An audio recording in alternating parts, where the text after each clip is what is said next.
আমার চাচারে নিয়ে পায়তারা করা হয়েছে, অনেকে কইছে আমার চাচাই গুম করছে, কিন্তু যে সময় ভাইমান আইছে 11টার সময় শরীরে বন দিছে ভাইমা চাচাই বন দিয়া কইছে আর তুই হই খুশি আইছে আওয়াজ বলতে দিছে এ লোকে আছি এখনো লোকে, কিন্তু তার উপরে অনেক পায়তারা কইছে তারা বাঁচাবি লাগে, কিন্তু পারছে না। আল্লাহ তারে বাঁচাইয়া লইছো।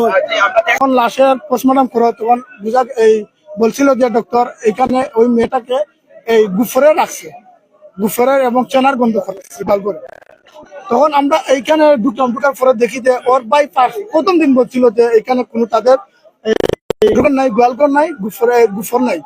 পরে আজকে আমরা তদন্ত করার পরে দেখি যে এখানে গরুঘর আছে, গোয়ালঘর আছে, সবকিছু আছে। এবং পরে স্যারকেও বলছিলাম, স্যার তারা বলছে যে এটা দেখছে। তখন আমরা অনুমান আনলাম যে এই যে আমরা ভাবছিলাম যে জয়নাল হইতে পারে এই জোর জন্য বিভিন্ন ফেক আইডি দিয়ে এই জয়নাল বিভিন্ন জনকে টার্গেট করে মানে যাতে ফাঁসানোর চেষ্টা করছে এই মামলার আসামি অন্য কাউকে দেওয়া যায় কিনা, মানে অন্যদিকে মুখ ঘোরানোর জন্য জয়নাল কাজ করেছে। কিন্তু শেষ পর্যন্ত যখন দেখছে যে ওসি স্যার বিভিন্ন টিম নিয়ে মানে উনি বিভিন্ন শক্তভাবে এই তদন্ত করতেছেন, তখন জয়নাল দেখছে যে আর পারবে না। আমরা যখন আজকে এই 10টার দিকে মিটিং এ ছিলাম ওই সময় জয়নাল মানে কি জানি বলছিল এই